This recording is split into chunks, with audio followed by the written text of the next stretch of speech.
प्यारे बुज़ुर्गों, माताओं, भाई और बहनों, कबीर साहब जिन्हें संत कृपाल सिंह जी महाराज फादर ऑफ मॉडर्न स्पिरिचुअलिटी कहा करते थे, कि कबीर साहब ने बहुत कुछ कहा है रूहानियत के बारे में, असलियत के बारे में। ये जानकारी दी है कि इंसान की ज़िंदगी कैसी है और कैसी होनी चाहिए, सच्चाई क्या है, इसकी जानकारी हम सब पा सकते हैं अगर ध्यान हम सच्चाई की ओर करेंगे। कबीर साहब ने बड़े सिंपल वर्ड्स में ज़िंदगी का मकसद क्या है उसको हम कैसे जान सकते हैं, क्या हमें करना चाहिए ताकि हम अपनी मंजिल तक पहुंच पाएं, ये सब बड़ा खोल खोल के समझाया। जब भी महापुरुष इस धरती पर आए हैं वो यही चाहते आए हैं कि असलियत की हम जानकारी पाएं।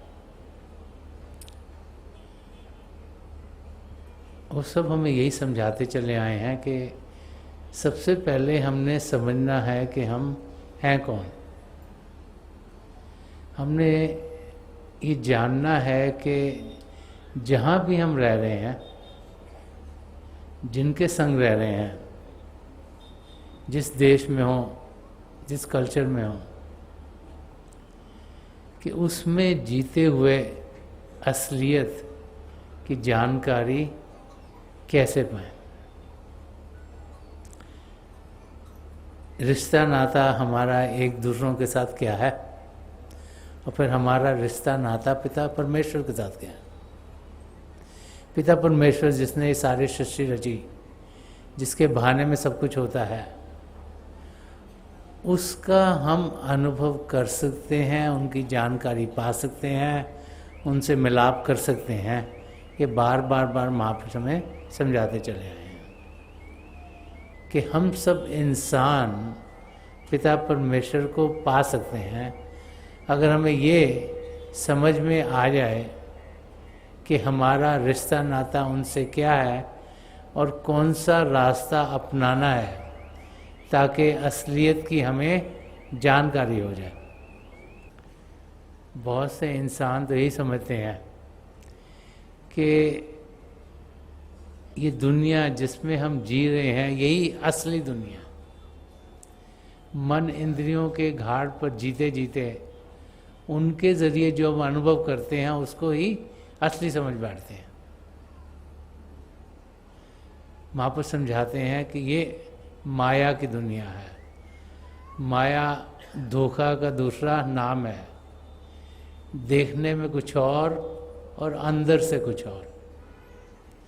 अगर ये समझ आ जाए कि हम माया की दुनिया में जी रहे हैं तो फिर हम असलियत क्या है उसकी और कदम बढ़ा पाएंगे और सिर्फ जो बाहर से दिख रहा है उसमें ही जीकर ही अपनी ज़िंदगी बर्बाद नहीं करेंगे। उस असलियत को हम सब पा सकते हैं, ये भी महापुरुष समझाते हैं। उस असलियत को पाने के लिए हमें जो रास्ता अपनाना है उसके बारे में भी महापुरुषों ने बहुत कुछ कहा है। तो सबसे पहले तो ये जानकारी होना कि हम हैं कहाँ, वो बहुत ज़रूरी है। तो यहाँ कबीर साहब फरमा रहे हैं कि मैं तो आन पड़ी चोरन के नगर, कि ये जानना कि इस समय जब हम यहाँ जी रहे हैं इस दुनिया में तो ये माया की दुनिया, इसको कबीर साहब चोरों की नगरी फरमा रहे हैं। चोरों की नगरी क्यों कह रहे हैं?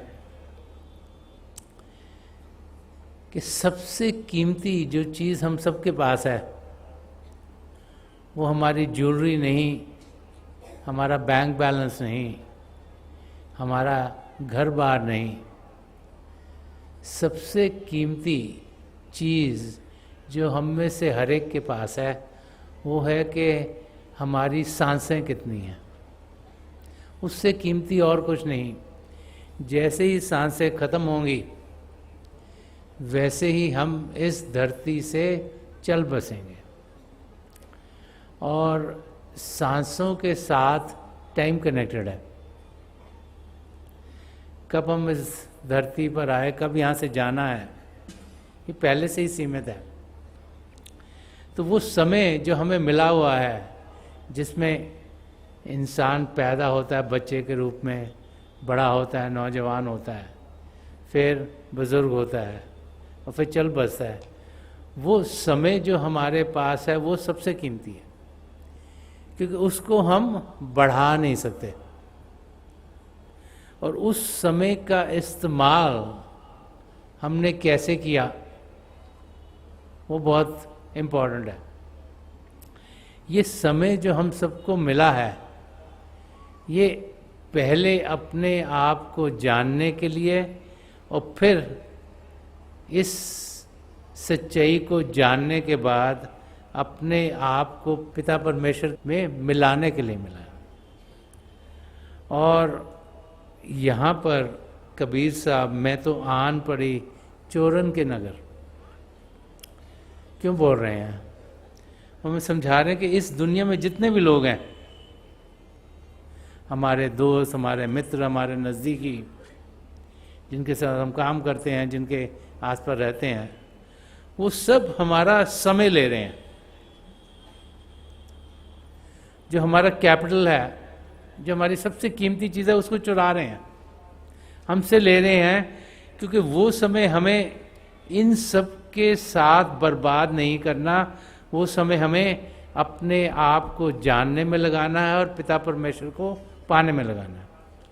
संत कृपाल सिंह जी फरमाते थे कि every deviation from Godhead is a sin, कि वो समय जो पिता परमेश्वर की ओर से परे हुआ वो खराब ही खराब है, क्योंकि वो समय बर्बाद हो गया और समय वो वापस नहीं आ सकता। वो किसी तरीके से हम उसको वापस ला नहीं सकते। तो हम समय का सही तरीके से इस्तेमाल करें। संत दर्शन सिंह जी महाराज चोरों के बारे में और भी फरमाते थे। वो फरमाते थे कि 5 चोर हैं जो हम सबके साथ जुड़े हुए हैं: काम, क्रोध, लोभ, मोह, अहंकार। ये हमारा समय बर्बाद करते हैं। वो समय जो पिता परमेश्वर को पाने के लिए हमें मिला है, उसको दुनिया के कारों में ही लगा देते हैं। तो हमें सबसे पहले ये जानना है कि हम किस अवस्था में हैं, इस अवस्था में हम जी रहे हैं। वो कहते हैं कि इस एनवायरनमेंट में जीते हुए हम पिता परमेश्वर को पा सकते हैं, हम अपने आप को जान सकते हैं। लेकिन पहले ये तो समझना है कि ये एनवायरनमेंट है क्या। अगर ये समझ में आ गया तो फिर अगले कदम हमारे पिता परमेश्वर की ओर प्यार से उठेंगे, ध्यान से उठेंगे। और हमें पता लग जाए कि हम किस हालत में हैं, तब उसमें फिर कैसे जीना है, कहाँ पे समय लगाना है, उसकी ओर ध्यान देंगे। अगर ये समझ में नहीं आया कि एनवायरनमेंट क्या, अगर लगा कि ये सब चीज़ें ही असली हैं, रिश्ते नाते, दोस्त मित्र, दुनिया की चीज़ें, और जैसे कि ज़्यादातर काम, क्रोध, लोभ, मोह, अहंकार से इंसान घिरा रहता है, इन चीज़ों को असली समझेंगे तो सारा समय इनके ज़रिए हमारा गुजर जाएगा। लेकिन अगर समझ लिया कि ये तो चोरों की नगरी है, ये हमारे असली आपे को हमसे चुरा रहे हैं, तो फिर हम वो करेंगे जिससे कि हम जो असलियत हमें मिली है उसका फ़ायदा उठा पाएँ। असलियत हम सबको दी गई है, असलियत की जानकारी हम पा सकते हैं, लेकिन पहले ये मालूम होना चाहिए कि हम हैं कहाँ। तो समझा रहे कि मैं तो आन पड़ी चोरों के नगर, सत्संग बिना जिया तरसे। फरमा रहे हैं कि इस दुनिया में जहाँ मैं अपने आप को पा रही हूँ, जब हम अपने आप को देखते हैं, कि यहाँ पे हर एक चीज़ हमें दुनिया की ओर लेके जा रही है। ये दुनिया जो टेम्पररी है, जो सदा सदा के लिए रहेगी नहीं, जो चंद क्षणों की है, और जितना ध्यान उस दुनिया की ओर करेंगे तो जो असलियत है, जो सदा सदा के लिए रहने वाली चीज़ है, वो हमें मिलेगी नहीं। तो वो कहाँ मिलती है हमें? सत्संग में। कि सत्संग बिना जिया तर से। जब ये समझ में आ जाता है कि चोरों की नगरी है जिसमें हम फंस गए हैं, जिसमें हम भेजे गए हैं, जिसमें हम आ गए हैं, तो फिर जहाँ से असलियत मिलेगी उसके लिए इंसान तरसता है। सत्संग के लिए क्यों तरसता है? सत्संग का मतलब है, सत का मतलब सच, संग का मतलब उसके साथ रहना, सत्संग का मतलब है सच्चाई के साथ रहना। जब एक किसी पूर्ण महापुरुष के चरण कमलों में हम पहुंचते हैं तो हमें सच्चाई क्या है वो दर्शाया जाता है, हमें समझाया जाता है कि हम असली मायनों में शरीर नहीं, हम असली मायनों में एक रूह है, एक आत्मा है, एक सोल है, एक स्पिरिट है जो इस शरीर को जान दे रही है। वो आत्मा चेतन है, वो आत्मा प्रभु के प्रेम से भरपूर है। उस आत्मा में और आत्मा से मिलन की चाहत है, और उस आत्मा में पिता परमेश्वर जिसका वो अंश है उससे मिलाप करने की चाहत तेजी से जागृत है। लेकिन उसके ऊपर क्योंकि मन माया के पर्दे पड़े हैं, उस आत्मा की ओर इंसान का ध्यान जाता नहीं, हम बार बार ही रह जाते हैं। ये बड़ी बड़ी रोशनियाँ हैं, इसके ऊपर आप 4 मोटे मोटे कंबल डाल दो तो रोशनी दिखेगी नहीं। वही हालत हमारी आत्मा की है, इसके ऊपर मन माया के बहुत पर्दे पड़े हैं, वो असलियत बाहर आती नहीं। मन इंद्रियों के घाट पे जिएंगे, कभी उस असलियत को देखेंगे नहीं। तो सत्संग बिन जिया तर से, कि सत्संग में हम पहुंच नहीं पा रहे, सच्चाई का हम संग नहीं कर रहे, हम बाहर की दुनिया में, मन माया की दुनिया में जी रहे हैं और समय बर्बाद हो रहा है। इसलिए सच्चाई का संग करने को तरस रहा है इंसान। अंदर से आत्मा तड़प रही है कि मुझे सच्चाई मिले, मुझे सच्चाई मिले, मैं उसके संग हूं। लेकिन मन इंद्रियों का भाव इतना ज़्यादा है कि उस और हम जा नहीं पाते। जब हमें ये समझ में आ गया, फिर हम अंदर से कुछ कदम उठाएंगे जो हमें सच्चाई की ओर लेके जाएंगे। आगे कबीर साहब फरमा रहे हैं कि इस सत्संग में लाभ बहुत हैं। सत्संग बिना जिया तर से। जिया क्यों तरस रहा है? क्योंकि उस सत्संग से हमें लाभ ही लाभ मिलते हैं, कि इस सत्संग में लाभ बहुत है। तो सत्संग में जाके लाभ क्या मिलते हैं? जब भी हम किसी पूर्ण महापुरुष के सत्संग में जाते हैं, वो बार बार बार हमें समझाते हैं कि असलियत शरीर में नहीं, मन में नहीं, दिमाग में नहीं, असलियत आत्मा में है। और वो आत्मा परमात्मा का अंश है, और उस आत्मा में प्रभु का प्रेम भरा हुआ है। और जब वो आत्मा अपने आप को उस रूप में जानेगी तो प्रभु का प्रेम उसमें से लबलबाएगा और वो प्रभु की ओर खिंचना शुरू हो जाएगी। उसमें कशिश है पिता परमेश्वर को पाने की, लेकिन उसमें जागृति होनी जरूरी है। अब जब हम सब छोटे थे तो स्लीपिंग ब्यूटी की कहानी सुना करते थे कि एक प्रिंसेस थी, वो उसको कोई श्राप मिल गया किसी कारण, और वो जैसे सो रही थी और हर समय सोती रहती थी। उसको किसी चीज़ का कोई मालूम नहीं, क्योंकि जब इंसान सोया होता है उसको चेतन नहीं है, उसको कुछ मालूम नहीं उसके आसपास क्या हो रहा है। तो वो सोई हुई थी और उसको वरदान यही था कि जब एक प्रिंस चार्मिंग आएगा और उसे उस नींद से उठाएगा तब वो उठ पाएगी और उसको हर एक चीज़ की जानकारी होगी। वही हालत हमारी है। हमारी आत्मा इस समय मन इंद्रियों के पर्दे में आकर उसके दायरे में फंस गई है, सो रही है। जब एक पूर्ण महापुरुष की नजर करम हम पर पड़ती है, जब उनकी दिव्य ज्योति हमारी ओर आती है, जब वो अपनी ओर से हमारे शिव नेत्र को खोल देते हैं, अपनी तवज्जो देकर अपनी कमाई का हिस्सा हमें देते हैं कि शिव नेत्र खुले, तब असलियत हमारे सामने खुलनी शुरू हो जाती है।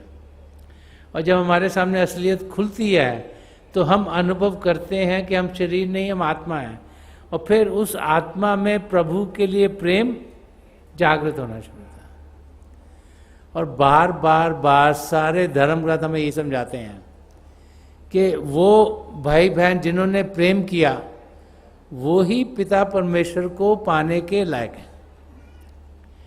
प्रभु प्रेम के महासागर हैं, हमारी आत्मा उनका अंश होने के नाते उसी प्रेम के महासागर की एक बूंद है।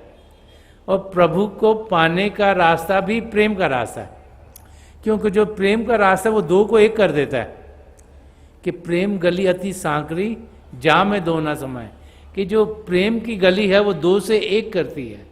और हमने अपनी आत्मा का मिलाप परमात्मा में कराना है, द्वैत की जिंदगी छोड़कर एकता की ओर जाना है। इसीलिए संत कृपाल सिंह जी महाराज फरमाते थे, एक बनो नेक बनो, कि नेकी का रास्ता इख्तियार करो, अपने आप को सद्गुणों से भरो और एक बनो, पिता परमेश्वर के साथ एक में खो। वही संत महापुरुष हमें समझाते हैं। सत्संग का सबसे पहला लाभ ये है कि असलियत की हमें जानकारी मिलती है। असलियत को जानने के साथ साथ फिर जो इस दुनिया का ज्ञान है जो कि हम बाहर से लेते हैं, लेकिन जो उस दुनिया का ज्ञान है वो हमें मिलता है, जिसे पराविद्या कहा गया। ये जो बाहर का ज्ञान है इसे अपरया विद्या कहा जाता है, ये बाहर की दुनिया का ज्ञान है। लेकिन इस दुनिया के आगे और दुनिया भी हैं, इस जहां के आगे जहां और भी हैं। और जो उन जहानों का ज्ञान है जिन्हें चिदाकाश कहा जाता है, जो अंदर की दुनिया है, उसके ज्ञान की जो विद्या उसे पराविद्या कहा जाता है। जब हम सत्संग में जाते हैं, एक पूर्ण महापुरुष के सत्संग में जाएंगे तो वो हमें पराविद्या का ज्ञान देंगे। अंदर की दुनिया क्या है, ये पिंड के देश के आगे क्या है, अन्न का देश, ब्रह्मांड का देश, पार ब्रह्म का देश, सचखंड का देश, और वहाँ पे हम कैसे जा सकते हैं। जब ये शिव नेत्र खुलता है तो वो युक्ति बताते हैं, तरीका बताते हैं, जिसके जरिए हम अंदर के मंडलों में उड़ान कर सकते हैं, जा सकते हैं और उनकी जानकारी पा सकते हैं। जब तक वहाँ जाएंगे नहीं, उसकी जानकारी सही तरीके से इंसान पा नहीं सकता, क्योंकि अंदर के मंडल और चेतन है और कोई भी भाषाएं इतनी नहीं कि उनको समझा सकें। हमारी भाषाएं ये बाहर के जो दुनिया इसको समझाने की कोशिश करते हैं, लेकिन जब हम इससे आगे बढ़ते हैं तो अंदर की दुनिया की जानकारी अनुभव के जरिए इंसान पाता है। तो सत्संग का जो दूसरा लाभ है वो कि पराविद्या की जानकारी हमें मिलती है, अंदर की दुनिया कैसी है उसकी हमें समझ आती है। फिर जो सबसे बड़ा लाभ सत्संग में आने का है कि जब हमारे सद्गुरु की नजर करम हम पर पड़ती हैं तो हमारे अंदर प्रभु के लिए प्रेम जागृत होता है। जब प्रभु के लिए प्रेम जागृत होता है तो एक इच्छा होती है प्रभु को पाने की। फिर हमारे अंदर नाम दान लेने की इच्छा बढ़ती है और फिर हमारे सद्गुरु जब हमें अप्रूव कर देते हैं नाम दान देने के लिए, तो वो सत्संग की सबसे बड़ी बरकत है। नाम दान का मिलना असलियत का जानना है। नाम दान का मिलना एक नया जन्म होना है, जिसमें कि ध्यान हमारा दुनिया की ओर से हटके पिता परमेश्वर की ओर जाएगा। नाम दान का मिलना एक नई जिंदगी शुरू होनी है, जिसमें असलियत क्या है वो हमारे सामने खुलनी शुरू हो जाती है। नाम दान का मिलना एक प्रोटेक्शन मिलना है कि जो कर्मों का हमारे पर बोझ पड़ा है, वो जो सबसे बड़ा बोझ है, जो संचित कर्म है, वो तो नामदान के समय सारे हट जाते हैं। जो प्रलब्ध कर्म है, जो हमने इस जिंदगी में झेलने हैं, उसमें हमें मदद मिलती है। और क्रियामान कर्म है जो कि हम रोजाना करते हैं, उसमें हमारे कर्म कैसे कम से कम हो, वो तरीका हमें सत्संग में बताया जाता है कि हम भजन अभ्यास करें, हम सत्संग में जाएं, हम निष्काम सेवा भाव से काम करें, ताकि वो सब समय फिर उनमें कोई कर्म बनते नहीं है। तो कैसी हमें जिंदगी जीनी चाहिए वो पता लगता है। तो नामदान के जरिए जब अंदर की दुनिया में जाते हैं, जहां निचले 3 दायरों में अभी काल का जोर है, पिंड के आगे अण के आगे ब्रह्मांड, उसमें काल का जोर है, और उसमें काल हमें डिस्ट्रैक्ट करता है, काल हमें इधर उधर लेके जाने की कोशिश करता है। तो नामदान के जरिए हमारे सदगुरु हमारे अंग संग होते हैं, एक प्रोटेक्शन हमारे आसपास हो जाती है, जैसे लक्ष्मण रेखा, उसके अंदर कोई हमें तकलीफ नहीं है। जब हम अंदर की दुनिया में बढ़ते हैं, हमारे सदगुरु हमारे अंग संग होते हैं, तो काल की कोई ताकत हमें तंग नहीं कर सकती। तो सत्संग में आने के बहुत से फायदे हैं। अब देखो यहाँ तरह तरह के लोग बैठे हुए हैं, तो इंसान को लगना शुरू हो जाता है हम सब एक ही हैं, हम अलग अलग नहीं, हम इकट्ठे बैठ सकते हैं, मिलजुल के बैठ सकते हैं और एक दूसरे को प्रेम कर सकते हैं।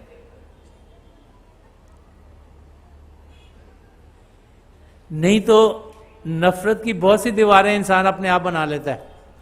कोई कहता है मैं पढ़ा लिखा हूं, मैं इनसे ही मिलूंगा, कोई कहता है मैं अमीर हूं, मैं इनसे ही मिलूंगा, कोई कहता है कि मैं इस देश का हूं, मैं उनसे ही मिलूंगा, कोई कहता है इस रिलीजन को फॉलो करता हूं, मैं उनसे ही मिलूंगा। वो दीवारें इंसान ने खड़ी की हैं। लेकिन जब हम सत्संग में आते हैं तो फिर हमें तरह तरह के लोग मिलते हैं, जो भारी रूप से अलग हों, लेकिन उनका ध्यान एक तरफ है। वो सब अपने आप को जानने की कोशिश कर रहे हैं, पिता परमेश्वर को पाने की कोशिश कर रहे हैं। ये नहीं कि सत्संग में आएंगे तो सबके सब लोग बहुत ही अच्छे होंगे या उनके सब चीज़ें ठीक हो गई होंगी, क्योंकि वो भी अभी सीख रहे हैं, वो भी अभी रास्ते पर हैं प्रभु को पाने के लिए। लेकिन उनका ध्यान सबका एक और है। वो समझ गए हैं कि असलियत क्या है, वो जानते हैं कि हम अगर असलियत को पालेंगे तो जिंदगी सफल हो जाएगी। तो सत्संग में आने के बहुत से फायदे हैं, क्योंकि हमारे सदगुरु से रूहानी किरणें हमारी और आ रही हैं, और जो पात्र होगा, रिसेप्टिव होगा, वो उन्हें पाएगा, और वो असलियत उसकी आंखों से, उसके दिल से, उसकी रूह तक पहुंचेगी, और असली मायने में सदगुरु क्या है तब उसे समझ में आएगा। तो वो सत्संग में आके ही मिलता है। और इसीलिए फरमा रहे हैं कि जो गुरु क्या है उसकी हमें जानकारी सत्संग में होती है कि तुरंत मिलावे गुरु से। गुरु ने क्या दिया, ये कबीर साहब ने एक जगह और फरमाया कि वस्तु अगोचर दई सदगुरु ने भली बताया बाता, कि सदगुरु ने वो चीज दी जो दिखती नहीं। अब नाम क्या है वो तो दिखता नहीं, जो हमारी समझ सही हो गई वो भी नहीं दिखती कि समझ सही कैसे हो गई। अंदर से हमें बदलाव आ गया वो भी दिखता नहीं। कि वस्तु अगोचर, अगोचर वो जो चीज दिखती नहीं, दी सदगुरु ने, और भली बताई बाटा, और जो अच्छा रास्ता है, जो सही रास्ता है, वो हमें बता दिया, वो हमें दिखा दिया। कि सत्संग में आकर हम असलियत की ओर बढ़ पाते हैं। सत्संग में आकर हम अपने आप को जानते हुए पिता परमेश्वर को पा सकते हैं, और सत्संग के लाभों के बारे में यहाँ हमें कबीर साहब फरमा रहे हैं। आगे बता रहे हैं कि ज़्यादातर लोगों की क्या हालत है, कह रहे मूर्ख जन कोई सार ना जाने। जो असलियत को नहीं जान पा रहा उसको यहां मूर्ख आ गया कि एसेंस जिंदगी का क्या है। जिंदगी ये जो प्रभु ने हमें ये मानव चोला दिया किस लिए दिया है, इसका मकसद क्या है, यहाँ जीने का सार क्या है। हम तो सिर्फ इस धरती पर इसलिए तो नहीं आए कि बच्चे हो के थोड़े बड़े हों पढ़े लिखें नौजवान हो, अपनी फिर शादी हो और अपनी फैमिली बढ़े, उनके लिए कमाएं, और बुजुर्ग हो गए चल बसे। इंसान यहाँ असलियत की जानकारी पाने के लिए आया। हम सब यहाँ आए हैं अपने आप को आत्मिक रूप में जानने के लिए। हम सब यहाँ आए हैं पिता परमेश्वर को पाने के लिए। तो ये समझा रहे हैं कि मूर्ख जन कोई सार न जाने कि असलियत क्या है, उसकी आम इंसान को कोई जानकारी नहीं।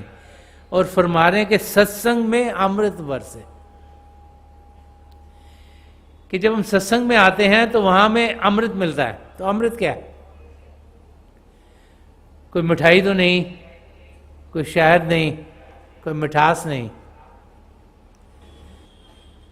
गुरु अर्जुन देव जी महाराज ने भी इस अमृत के बारे में कहा है, फरमाते कि झिम झिम बरसे अमृत धारा, मन पीवे संसारन रुचारा।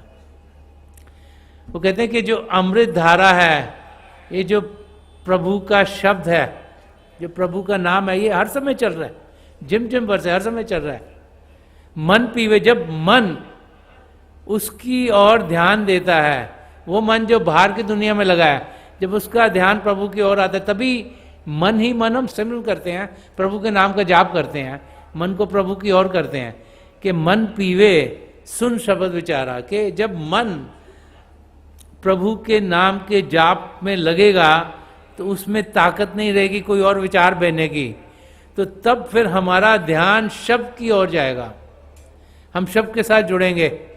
वो शब्द जो कण कण में समाया, वो शब्द जो हमारे भीतर चल रहा है।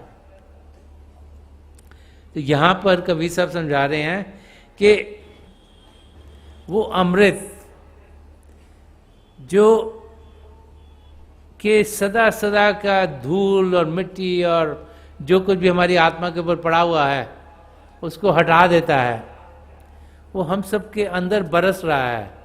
और उसकी जानकारी जब हम पाते हैं, अंदर की दुनिया में जाएंगे, जब ये शिव नेत्र 10वां द्वार खुलेगा, तो फिर जितना ज़्यादा उस अमृत के साथ जुड़ेंगे उतना ही हम प्रभु की नज़दीकी पाएंगे। एक जगह और गुरु अर्जुन देव जी महाराज ने फरमाया, वो फरमाते कि अमृत नाम निधान है, मिल पीवो भाई। वो कहते हैं कि जो अमृत है, जो नाम का अमृत है, जो शब्द है, जो प्रभु से उत्पन्न हुआ, कि अव्वल अल्लाह नूर उपाया, कुदरत के सब बंदे, एक नूर से सब जग उपजा, कौन भले कौन मंदे। कि सबसे पहले परमात्मा था, उसको अल्लाह कहें, वाहिगुरु कहें, गॉड कहें, यहोवा कहें, ईश्वर कहें, किसी नाम से पुकारें। उनसे नूर उत्पन्न हुआ, उसको शब्द कहें, नाम कहें, कलमा कहें, होली वर्ड कहें, और उससे ही सारी सृष्टि रची गई है।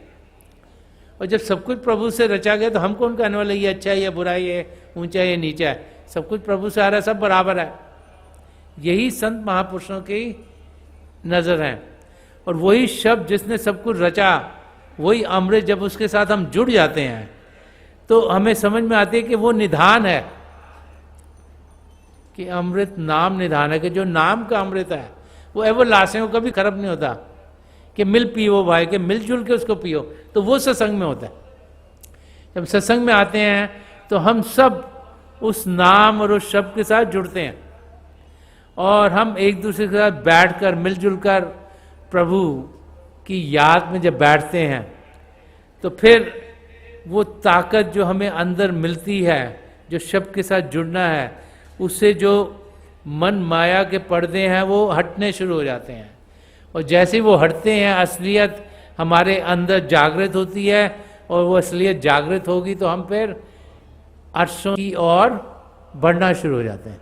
बार बार बार जब भी महापुरुष आए हैं, उन्होंने ये हमें समझाया है कि जिंदगी प्रभु को पाने के लिए है, और हम कैसे जीते हैं और जिंदगी बेकार करते थे। अगले वर्स में कबीर साहब समझा रहे हैं, वो कह रहे हैं शब्द सा हीरा पटक हाथ से, कि शब्द हमारे अंदर चल रहा है, प्रभु ने हमें दिया हुआ है, हमारे अंग संग हमारे साथ है, उसको हम पटक देते हैं, उसको दूर कर देते हैं, उसकी ओर ध्यान नहीं देते। कि शब्द सा हीरा पटक हाथ से, मुट्ठी भरी कंकर से, कि जो असलियत तो हमारे पास है वो तो हमने फेंक दी और कंकड़ से मुट्ठी भर ली कि असलियत प्रभु ने दी है, ये मानव चोला दिया है, इसमें सब कुछ दिया है जो हमें चाहिए अपने आप को जानने के लिए, पिता परमेश्वर को पाने के लिए। इसको हरि मंदिर कहा गया, पिता परमेश्वर इसमें बसते हैं। उस और हम ध्यान नहीं देते और ये जो माया की दुनिया है इससे लगाव कर रहे हैं, जो बाहर के लोग हैं इनसे लगाव कर रहे हैं और सोच रहे हैं कि ये असली हैं, लेकिन असलियत हमारे अंदर है। तो समझा रहे हैं कि किस किस्म की जिंदगी हमें जीनी चाहिए। एक ऐसी जिंदगी जिसमें कि असलियत की ओर हमारा ध्यान हो, तभी हम अपनी मंजिल तक पहुंच पाएंगे। और आखिर में फरमा रहे हैं कि कहें कबीर सुनो भाई साधो, सूरत करो वही घर से। वो फरमा रहे हैं कि वो साधो मेरी आप बात सुनो, मेरी बात मानो कि जो सूरत है उसको अपने घर की ओर करो। ध्यान है जो हमारा सूरत का बाहरी रूप है, जो बाहर की दुनिया में जा रहा है, उसको हटाकर अंदर की ओर करो। गुरु अर्जुन देव जी महाराज ने फरमाया कि सब कुछ घर में बाहर नहीं, बाहर टोले सो भरम बुराई, कि सब कुछ इंसान के अंदर है, सब कुछ हमारे भीतर है। हम भीतर की दुनिया में ध्यान दें, अंदर की दुनिया की जानकारी पाएं, अंदर की दुनिया में खुद जाएं, उसका अनुभव करें, हमें मालूम पड़ेगा कि अंदर की दुनिया कैसी है। संत दर्शन सिंह जी महाराज ने उस यात्रा के बारे में फरमाया कि खाक से ताबा क्या कशा, हमने तो जब किया सफ़र, इश्क मिला कदम कदम, हुस्न मिला नज़र नज़र। वो कहेंगे जब मैं इस शरीर से ऊपर उठा, अंदर की दुनिया में गया, और अंदर की दुनिया जैसे मैं बढ़ता गया तो हर एक कदम में मुझे प्रभु का प्रेम मिला और हर एक नज़ारा और खूबसूरत था और खूबसूरत था और खूबसूरत था। क्योंकि अंदर की दुनिया, चेतन दुनिया, वो माया की दुनिया कहीं ज़्यादा खूबसूरत है, कहीं ज़्यादा प्रेम से भरपूर है। और कबीर साहब इस शब्द के ज़रिए हमें समझा रहे हैं कि हमें कदम असलियत की ओर बढ़ाने, हमें जानना है कि हम कहाँ पर हैं, ये जानना है कि यहाँ पर जीते हुए, इस दुनिया पे जीते हुए हम पिता परमेश्वर को पा सकते हैं। ध्यान अंदर की दुनिया में करना है। ये जब शिव नेत्र खुलता है, 10वां द्वार खुलता है, तो हम अंदर की दुनिया में बढ़ पाते हैं। अपनी सदगुरु की मदद से जब अंदर की दुनिया में जाते हैं तो हम प्रेम की दुनिया में पहुंचते हैं और फिर पिंड से अण में, अण से ब्रह्मांड में उसको पार करते, पार ब्रह्म में उसको पार कर सचखंड में पहुंचते हैं, जहाँ हमारी आत्मा का मिलाप परमात्मा में होता है। और वही जिंदगी जीने का देह है। इसीलिए हम इस धरती पर आए हैं, अपने आप को जानना और पिता परमेश्वर को पाना, self realization and God realization. और हम सब ये कर सकते हैं। प्रभु ने हम सबको वो सब दिया है जो हमें चाहिए अपने आप को जानने के लिए और पिता परमेश्वर को पाने के लिए।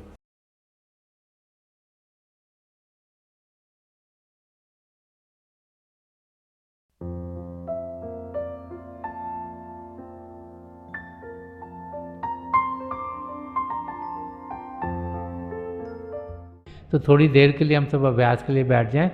आप जहाँ भी बैठे आराम से बैठिएगा, अपनी आंखें बंद कर लीजिएगा। ये आई बॉल्स आँखों के डरने सीधे सामने फोकस हो, जैसे हार्ट से सामने आप फोकस हो। आंखें बंद करते ही वो भाई बहन जिन्हें नाम की देन मिली आप सिमरन कीजिएगा। और जो भाई बहन यहाँ नए हैं, आप पिता परमेश्वर के किसी भी जाति नाम का जाप कीजिएगा। जाप मन ही मन करना, ऊंचा नहीं दोहराना। मेरी प्रभु के चरण कमलों में, और जो पिछली सेंचुरी के महापुरुष हैं हजूर बाबा सावन सिंह जी महाराज, परम संत कृपाल सिंह जी महाराज और दयाल प्रसन्न दर्शन सिंह जी महाराज के चरण कमलों में यही प्रार्थना है कि जो जो हम सबके लिए बेहतर हो ये महापुरुष हमें दें, हमें सबके साथ जोड़ें और हमारे भीतर प्रभु की ज्योत के हमें दर्शन करवाएं। थोड़ी देर में मैं आपको इस बैठक से उठाऊंगा और मेरी शुभकामनाएं आप सबके साथ हैं।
छोड़ दीजिए जी, प्लीज़ लीव ऑफ।